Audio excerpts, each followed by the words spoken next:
Tawagin niyo na lamang po ako sa pangalang Glenn. May asawa at may 2 kaming anak. Yung asawa ko ay tawagin nating Geneva. Ang panganay ko ay si JR at Princess naman ang pangalawa. Wala pa po kaming permanenteng tirahan dahil sa uri ng aking trabaho. Inspektor po ako at bidingero sa isang pribadong construction company. Ang ibabahagi kong karanasan ay tungkol sa nangyari sa isang misteryosong bahay sa bayan ng Pilar, sa May Capiz. At para lubos ninyong malaman na ikikwento ko ito sa pamamaraan ng pagsulat, base sa aking karanasan noong 12 ng Mayo, taong 2000. Araw ng Linggo ay pumunta kami ni Engineer Lloyd at ang aming foreman na si Gerald at ng iba pa naming trabador sa bayan ng Pilar. Nakakuha ako ng proyekto doon na landscaping ng playground sa kanilang plaza. Hapon na nang nakarating kami doon sa site kung saan kami gagawa. Kagad na gumawa sina Foreman Gerald at ang kanyang mga tao ng kanilang barracks na pwede nilang magsilbing tuluyan pagkatapos ng kanilang trabaho. Habang nilibot naman namin ni Engineer ang buong plaza para sa gagawing landscaping at playground doon. Habang naglalakad kami sa plaza, maya't maya ang sipat ko sa paligid. Nagbabaka sakali ako na makahanap ng bahay na inuupahan para meron akong matuluyan sa lugar kasamang pamilya ko. Nang natapos na namin ni Engineer ang paglibot sa plaza, nag-usap na kaming dalawa. Okay na Glenn, sakto lang ito sa ginawa kong design, sabi ni Engineer noon. Sige Engineer, pero dapat nating sigurong palibutan ng tarapal ang buong site para siguridad ng ating mga tao para walang mga taong mga tagalabas ang makapasok dito, no? Ano sa palagay mo? Sumang-ayon naman si Engineer. Ayon pa dito ay gagawin na namin ito kinabukasan. Napapalibutan namin ng tarapal ang buong paligid ng site. Kagad na rin kaming bumalik sa ginagawang barracks nila Foreman Gerald. Habang naglalakad kami ni Engineer papunta kila Foreman, may nakasalubong kami na isang babae noon. Nagtanong ako sa babae kung may alam ba na paupahan sa lugar. Sinabi naman ng babae na may alam siyang bahay na paupahan.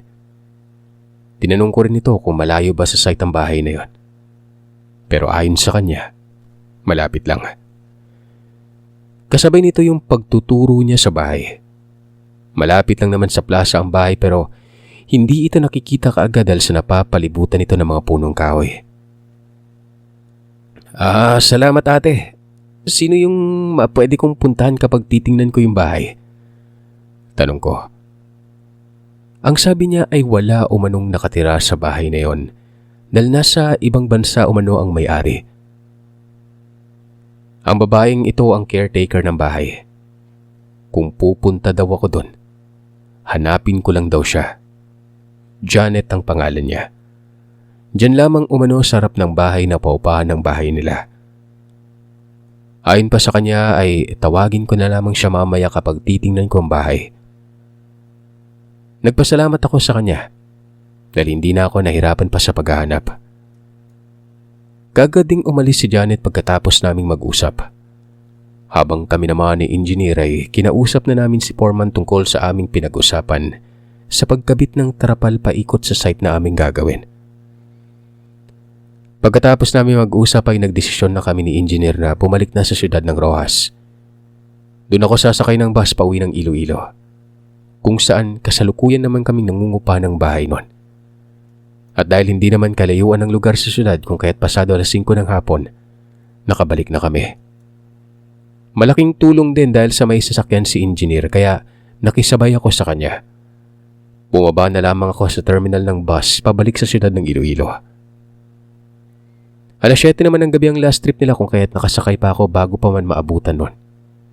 Hindi ko na napunta ng bahay ng hapon na yun kung kaya't pagkabalik ko kinabukasan, maaga pa akong pumunta sa lugar kung nasaan ang bahay na paupahan ng sinasabing Ate Janet. Mabuti na lang at pagdating ko doon sa bahay, naroroon na din ito na nag-aabang sa akin para matingnan ko na yung bahay na pinapaupahan. Malaki yung bahay, 2 palapag. Meron din itong 3 kwarto na 2 sa may itaas at 1 sa ibaba. Gawa sa tabla ang lahat na parte ng bahay, maliban lamang sa bubong. Makinis ang sahig na gawa sa tabla at pinapalibutan pa ito ng mga prutas sa loob ng kanyang bakuran.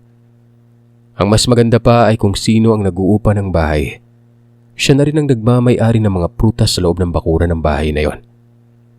Napakamura na rin dahil 3,000 lang ang upa sa isang buwan. Kaya hindi na ako nagdalawang isip pa. Pumayag na ako kaagad na ako na lang ang mangupahan sa bahay na ito. Ang sabi ni Ma'am Janet, may mga gamit naman daw. May mga naiwang gamit doon. Depende na lang sa amin kung gagamitin namin ito o hindi. Pwede din daw na magdala kami ng sarili naming gamit. Tumango naman ako sa kanya bilang pagsang-ayon. Sinabihan ko na rin siya na babalik na lamang ako kinabukasan. Tinanong ko na rin siya kung pwede ba nilang linisin ang paligid ng bahay, maging ang loob nito, dahil lilipat kami ng aking pamilya sa madaling panahon. Tumango naman ang babae. Iniabot niya na rin sa akin ang susi ng bahay. Ayon sa kanya ay lilinisin nila kasama ng kanyang mga anak at kapatid ang bahay. At ang susi na binigay niya ay para mabilis na akong makapasok kung sakaling lilipat na kami nun. Binigay ko na rin sa kanya ang paunang bayad ng araw na ito. Bago pa ako bumalik sa site na aking pinagtatrabahuhan, ay binigyan ko muna ng 500 si Janet. Pasalamat na rin na hindi na ako nahirapan sa paghahanap ng mauupahan namin. Hindi pa nga sana niya tatanggapin pero pinilit ko na ibigay sa kanya. Umalis ako kaagad pagkatapos nun. Pagdating ko naman sa site, naroroon na si engineer. Tinanong niya ako tungkol sa bahay na tiningnan ko. Sinabi ko sa kanya na maganda at hindi mahal. Sinabi ko rin sa kanya na napapalibutan ng bahay ng iba't ibang prutas. Malaki, may 2 palapag at kung ano-ano pa. Naging interesado si engineer sa bahay kung kaya't niyaya niya ako na tingnan namin ulit ito. Dahil wala pa namang oras ng trabaho kung kaya't muli naming binalikan yon. Humanga si engineer sa ganda ng bahay, maging ang paligid nito. Pero hindi nagtagal ay kumunot ang kanyang noo. Hindi ko alam kung bakit nang tatanungin ko pa sana siya kung may mali ba sa bahay na yon. Hindi ko na nagawa. Dumating na rin si Janet kasama ang kanyang anak at 2 kapatid para maglinis. Saglit lamang na nagbatian si engineer sa ginang. Umalis na rin kami sa lugar dahil kailangan naming bumalik sa site na aming pagtatrabahuan noon. Maayos na natapos ang araw. Bago pa man kami umuwi kinahapunan, muli kong binalikan ang bahay para tingnan kung pwede na ba itong lipatan. Natuwa naman ako nang nakita ko na malinis ng bahay. Maaari na namin itong lipatan kahit na anong oras. Tinawagan ko si Mrs. na isasabay ko na lamang sila ng mga bata kinabukasan sa pagpasok ko sa trabaho. Nang sa ganoon ay hindi na ako babiyahe kahit gabi na at gagastos na malaki sa mamasahe araw-araw noon. Ang ginawa naman ni Mrs. ay tinawagan niya ang may-ari ng jeep na pwede naming okupahin para magatid ng aming mga gamit. Sanay na kaming mag-asawa, palagi kaming lumilipat ng lugar kung saang may malawakan at matagal akong proyekto.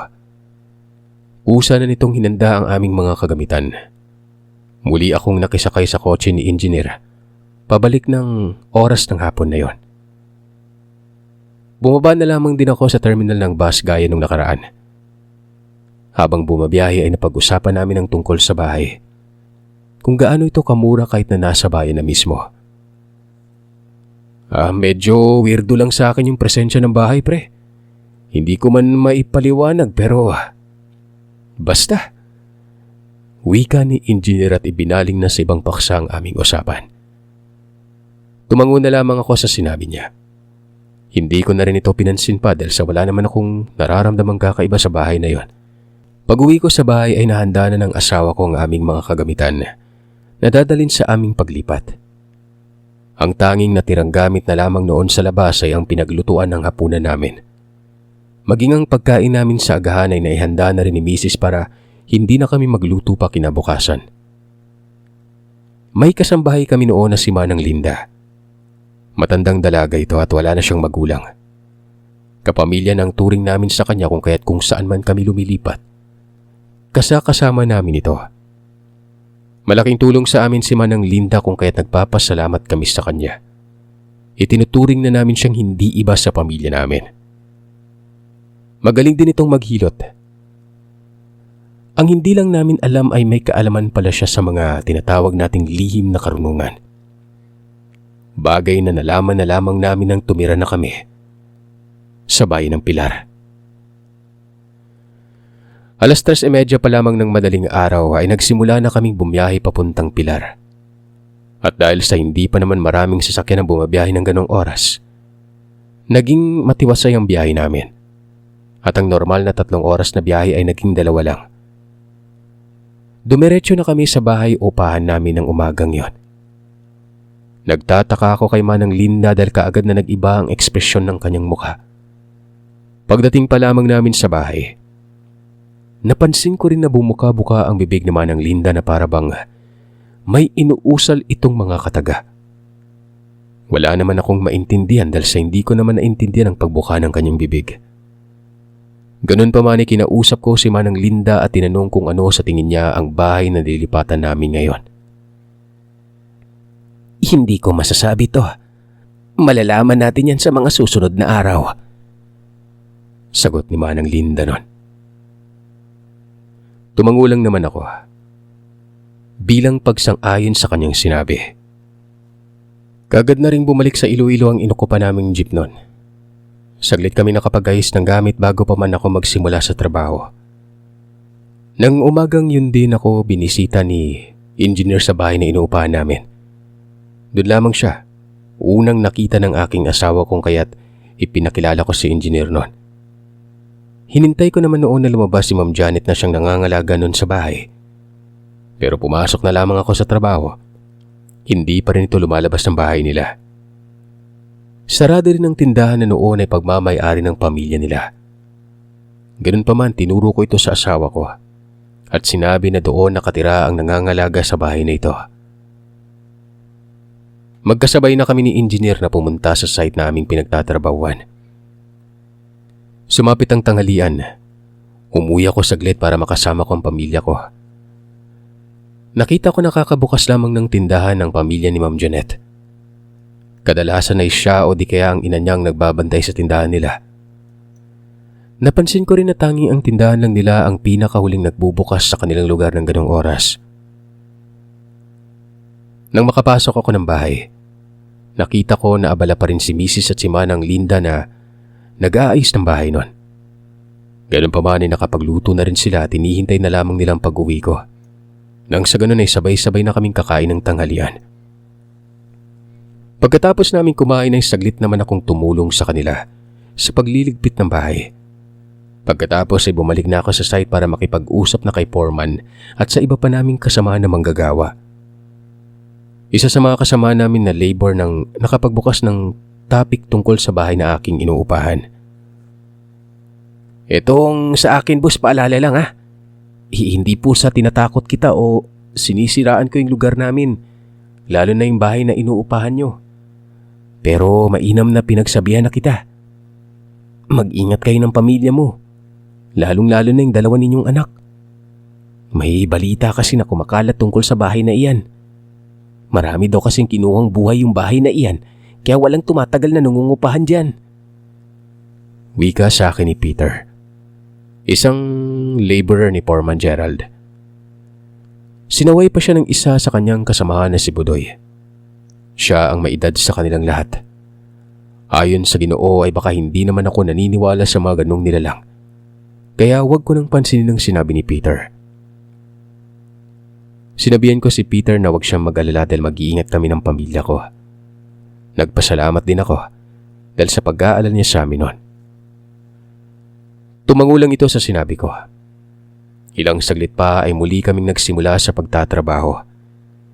Nasa 1:30 ng tanghali nang nakita ko si Janet na umiikot sa plaza habang hila-hila ang 2 niyang aso na kulay itim. Kakaibang aso na yon. Sanay naman ako sa iba't ibang lahi ng aso pero iba tong alaga ni Janet eh. Nagtataka din ako kung bakit katanghaliang tapat ito kung maglakad-lakad. Bakit hindi sa umaga o hindi kaya sa hapon? Nakasuot pa si Janet ng makapal at kulay itim na sunglass. Sinubukan ko itong batiin pero tanging pagtango lamang ang sinagot niya. Sa isip ko baka hindi niya ako masyadong narinig kay tumango lamang ito. Maingay din kasi ang tunog ng makinarya na ginagamit namin ng mga oras na yon. Hahayaan ko sana ito pero ganoon na lamang ang pagtataka namin. Dahil sa hindi maalis-alis na paningin niya sa aming ginagawa. Ganun pa man, hindi ko na lamang ito binigyan ng kahulugan. Maayos kami nagtrabaho hanggang sa sumapit ng hapon. Hindi na noon nakabalik pa si engineer dahil may dinaluhan itong pagpupulong sa siyudad ng Roxas. Bago kami naghiwa-hiwalay ay kinausap ko sila kung pwede ay maganap pa sila ng mga 3 pa nilang kasamahan nang sa ganon ay mabilis naming matapos ang aming mga ginagawa noon. Piliin nyo na yung may eksperyensya sa paggawa sa konstruksyon. Nang sa ganun hindi na tayo mahirapan sa pagtuturo sa kanila. Dati na rin namin napag-usapan ni Engineer Lloyd ang pagdagdag ng tauhan kung kahit hindi na ako nagdalawang isip sa pagsabi sa mga kasamahan ko. Habang naglalakad pa uwi, tinawagan ko si Engineer para ipalam sa kanya ang tungkol sa pagpapahanap ko ng karadagang manggagawa. Humingi pa ng tawad si Engineer dahil sa hindi siya nakabalik kaninang tanghali. Nang nasa harapan na ako ng bakod ng bahay ng aming inuupahan, nakita ko pa si Janet na abala sa paglalatag ng kanyang panindang ihaw-ihaw ng hapong yon. Habang ang 2 aso niya naman, nakatali lang habang nakatingin sa harap ng bahay na aming tinitirahan. Nakita ko pa kung paanong ngumisi ang 2 aso na animoy may sarili silang pag-iisip. Niisip ko na lamang na baka lang naman kung ano-anong pumapasok sa isipan ko na bunga ng mga sinabi sa akin ni Peter kanina. Nakita ko ng bunso kong anak na noon ay nasa balkonahe ng bahay. Tinawag niya ako. Nagtangka pa sana itong lalabas ng bakod pero hindi na natuloy. Nakapasok na rin naman ako noon. Nalingunan ko pa ang 2 aso na nakatayo at kumakawag-kawag ang buntot habang pinapanood ang aking anak noon. Nagtataka ako at nawiwirduhan imbis na matuwa. Dahil sa naglalaway ang 2 aso na para bang nakakita ito ng masarap na pagkain. Alam niyo Sir Seth, malusog kasi yung mga anak ko. Maputi at makinis ang kanilang kutis na nakuha nila sa aking asawa. Akmang bubuhatin ko na sana si Bunso nang biglang lumabas si Manang Linda at mabilis na binuhat papasok sa bahay ang bata. Kukunin ko pa sana pero nagwika si Manang Linda ng, "Hindi lang ana ito. Paligo ka wanay. Butang ilang gawang tubig para makakas ang mikrobyo nga nagdikit sa lawas mo. Huwag muna to. Maligo ka na muna. Lagyan mo ng suka nang sa ganon ay matanggal ang mikrobyo na kumapit sa katawan mo." Nagtaka ako kay Manang Linda. Matagal na ito sa amin pero unang beses nilang akong napagsabihan ng ganon. Ni minsan na hindi ako nakarinig sa kanya ng anumang kataga kapag kinakarga ko ang alinman sa aking mga anak pagdating ko galing trabaho. Pero iba ang inasal ni Manang Linda ng mga sandaling yon. Ganun pa man, hinayaan ko na lamang siya. Hindi ko alam kung bakit hindi ako nakaramdam ng inis. Sa halip pakiramdam ko, pinoprotektahan niya ang aking mga anak sa mga bagay na posibleng mangyari. Kung kaya't sinunod ko na lamang ang sinabi sa akin ni Manang Linda. Nang sumapit ang 5:30 ng hapon ay doon pa lamang lumabas ng bahay si Manang Linda. Nagwalis ito sa buong bakuran. Inipon-ipon niya ang mga tuyong dahon at sinigaan nun. Nilagyan niya pa ito ng sirang tsinelas na nakuha niya lang kung saan. Dati na itong ginawa ni Manang Linda nung buntis pa lamang si Mitis sa aming panganay. Nasa ibang lugar din kami noon nakatira. Nagkaroon ng banta noon sa buhay ng aking asawa sa mga aswang. At ang ginawa ni Manang Linda ay nagsisiga ito tuwing takip silim. Pagkatapos ay nilalagyan niya ito ng mga lumang goma at asin na kagaya ng ginagawa niya ngayon. Dahil doon ay napaisip ako na baka nga may kakaiba sa bahay na tinitirahan namin. Ganun pa man ay malaki ang tiwala ko kay Manang Linda na sasabihin niya sa akin kung sakali mang may nararamdaman siyang kakaiba. Nang nakapagsiga na si Manang Linda sa labas, kagad na rin naman siyang pumasok sa loob ng bahay. Si Mrs. noon ay abala na sa pagluluto ng hapunan, habang ako naman ay nakikipaglaro sa dalawang bata. Medyo matiwasay na ang isip ko dahil sama-sama na kaming mag-anak sa isang tirahan. Hanggang sa sumapit ng hapunan, sabay-sabay na kaming lima sa pagkain ng hapunan noon. Unang gabi naming magkakamag-anak sa bahay na ito. Masaya kaming nagsalo-salo sa simple naming ulam sa hapunan ng mga oras na yon. Mabilis lang naman na naayos ni Mrs. at Manang Linda ang bahay dahil sa kukonti lang naman ang aming kagamitan. Sinadya namin na huwag bumili ng marami dahil sa palipat-lipat kami ng tirahan noon. Kung kaya't kung ano lang ang importante at kailangan talaga namin, ayun lamang ang aming binibili. Pagkatapos ng hapunan ay nagtipon-tipon muna kami sa sala ng bahay at nag-usap-usap. Dito ay muli kong tinanong si Manang Linda kung ano ang pakiramdam niya sa bahay na aming nilipatan. Dito sa bahay ay hindi naman delikado. Pero yung kapitbahay natin, mukhang kailangan natin ng iba yung pag-iingat. Sagot niya. Doon pa lamang ako nakaramdam ng pagkabahala nang sabihin niyo ni Manang Linda. Kahit kailan na hindi pa ito nagsisinungaling, hindi din ito gumagawa-gawa ng kwento o anumang bagay na walang kabuluhan. Dahil doon ay tinanong ko si Manang Linda kung ano ang nakikita niya sa kapitbahay namin. Ayon sa kanya, alam niyang hindi normal na babae itong si Ma'am Janet. Ultimong ang dalawang aso na alaga nito ay hindi din mga normal. Wala umanong normal na aso ang naglalaway kapag nakakakita ng bata na may magandang pangangatawan. Dahil sa sinabi na ito ni Manang Linda ay ikinwento ko sa kanya ang mga sinabi sa akin ni Peter tungkol sa bahay. Dito ay napabuntong hininga na lamang si Manang Linda noon. Maya-maya pa ay nagwika ito na kaya nawawala ang mga bata. Yun ay dahil sa hinayaan ng mga magulang ng mga ito na makalabas ang kanilang anak sa bakod ng bahay. Ayon pa kay Manang Linda, na hanggat nasa loob ng bakod ng mga bata, hindi sila magawang galawin ng aswang na nangunguha ng bata. Pero sa oras na makalabas na sila ng bakod na yon, ay hindi na rin sila maaaring iligtas pa ng kung anong pangontra na nakapalibot sa bahay na aming inuupahan. Halos hindi ako makapaniwala noon sa sinabi ni Manang Linda. Alam ko na marunong siyang magmasahe. Ang hindi ko alam ay ang kaalaman din pala niya pagdating sa mga ganito. Ganun pa man ay nagpasalamat kami ng aking asawa dahil siya ang aming naging kasambahay. Tumango na lamang kami ni Mrs. sa mga sinabi sa amin ni Manang Linda. Dito na rin namin napag-usapan ang pinaka-importanting gawain na ni Mrs. at Manang Linda ay ang alagaan ng dalawang bata.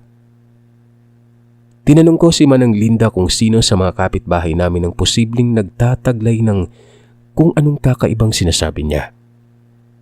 Ang sagot niya, hindi niya umano masasabi. Marami daw kasi pakpak ang balita kung kaya't kailangan naming mag-ingat sa pagkikwento ng kung ano-ano. Sa madaling salita, baka may nakikinig sa amin. Dahil doon ay tumahimik na lamang kami. Naisipan ko na ayusin na lamang ang aming telebisyon. At dahil wala kaming linya ng antena kung kaya't naisipan namin na manood na muna ng pelikula na noon ay nasa DVD tape pa.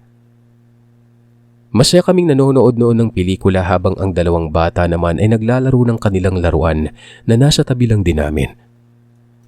Nang ilang sandali pa, ay napansin namin si Manang Linda na may pinapakinggan sa labas noon. Nais ko pa sanang buksan ang bintana pero mahigpit akong pinagbawalan niya. Hayaan ko na ang ingay na yon. Baka nagalit yon dahil sa sinunog kong goma.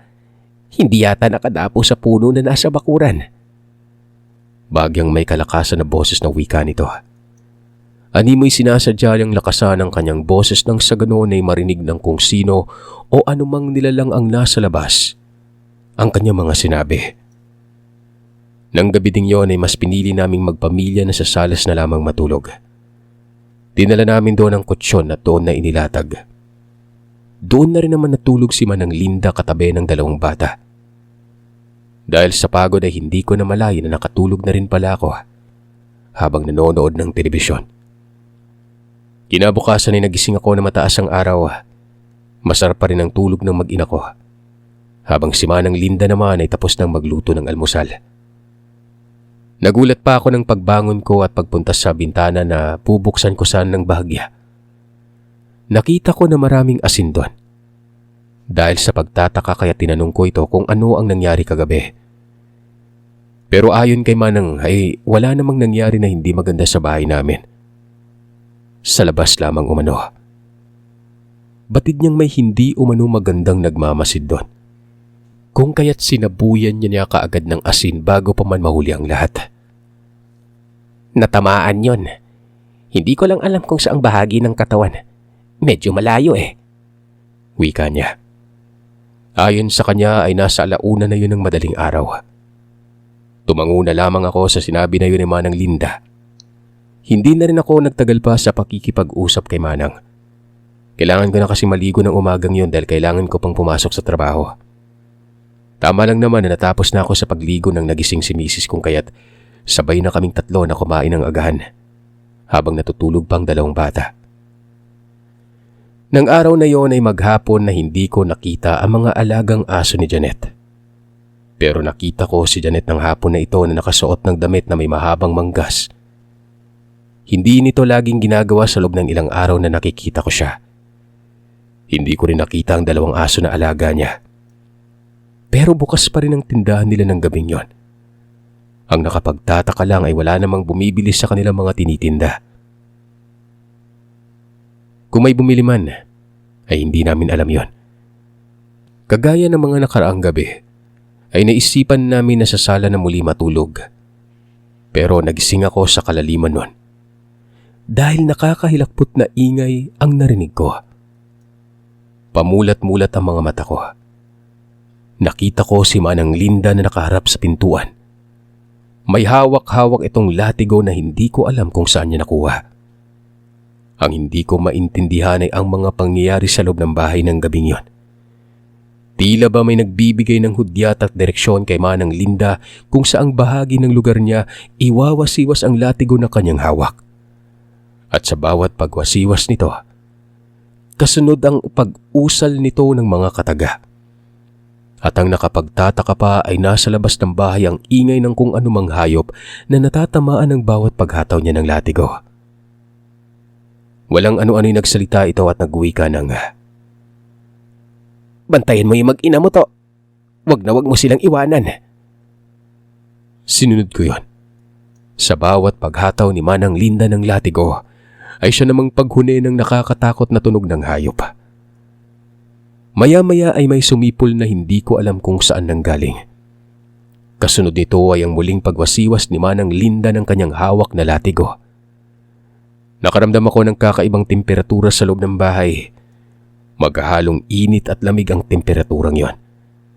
Samantalang ang mag-ina ko ay mahimbing pa rin ang pagkakatulog na parabang hindi nila nararamdaman kung ano ang mga nangyayari sa paligid nila. Ilang sandali pa ay nakarinig ako ng biglang pagune ng dalawang aso na nasa tawid ng kalsada. Nung una'y inakala kong simpleng away lamang ng mga aso yon. Pero bigla na lamang nagsiiyakan na animoy na sasaktan sa bawat paghampas ng latigo, kahit wala namang natatamaan. Maya-maya ay muli akong nakarinig ng ingay ng nagsisipulasan. Kasabay ng mga pagpulasan na ito ay ang ingay ng animoy naghihingalong hayop na tumama sa kung saan. Napakadilim sa labas ng gabing yon, kung kaya't wala akong nakitang kahit ano. Gustuin ko man na buksan ang bintana ay mahigpit naman akong binawalan ni Manang Linda. Hanggang sa tuluyan na lamang nawala ang mga ingay. Naging kalmado na rin ang temperatura ng bahay. Habang si Manang Linda naman ay nakita ko ang pagod sa kanyang mukha. Dahil doon, inalalayan ko siyang makaupo sa upuan sa pag na dati nang naroroon. "Salamat sa gabay at proteksyon na nakabalot sa bahay na ito." Nagawa ko mapagtagumpayan ang pakikipagbuno sa mga yon na nagbabalak biktimahin ng mga alaga ko. Wika ni Manang, na ang tinutukoy ay ang aking 2 anak. Napalunok ako ng laway, nakaramdam ng hiya, at pasasalamat sa buti naming kasambahay. Kagad akong kumuha ng tubig para makainom si Manang Linda.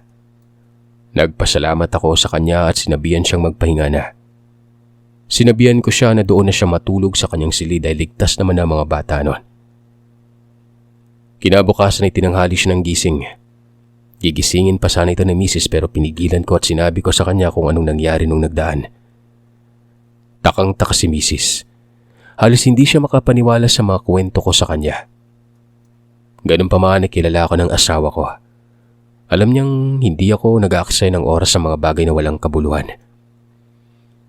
Hinayaan na lamang namin si Manang na makapagpahinga ng maayos ng umagang ito. Kami na lamang ni Mrs. ang naghanda ng almusal para sa aming lahat noon. Pero bago pa man ako pumasok sa trabaho, nagising na rin si Manang Linda. Nang umagang yun ay lumabas siya ng bakod at pinuntahan niya ang tindahan nila Janet. Sinundan ko si Manang at tinanong kung bakit siya pumunta doon pero ang sagot niya sa akin, "Wala na sila dito. Tuluyan ang umalis sa mga salot sa lugar na ito." Nagtataka ako kung anong ibig niyang sabihin. Si Janet ang nagturo sa akin ng bahay na aming inuupahan. Hindi ko naisip na siya rin pala ay may tinatagong lihim na ibang katauhan nun. Dahil doon ay hindi na muna ako pumasok sa trabaho. Hinanap ko ang totoong may-ari ng bahay. Doon ko lamang nalaman na may-ari din talaga ng pamilya ni Janet ang bahay na yon. At ang nagmamay-ari ng bahay ay isang babaylan na namaalam na may 1 dekada ang nakalipas. At dahil wala namang asawa ang babaylan na yon, kung kaya't naiwan kina Janet ang pamamahala sa bahay. At ang pagiging aswang nila Janet ay bagay na hindi ko na alam kung paanong nangyari. Ang maninaw lang sa akin ay ang katotohanan na hindi totoong nasa ibang bansa ang nagmamay-ari ng bahay. Dahil sa nangyari ay mas pinili namin na maghanap na muli ng ibang mauupahan sa lugar, malapit sa pinagtatrabahuan ko.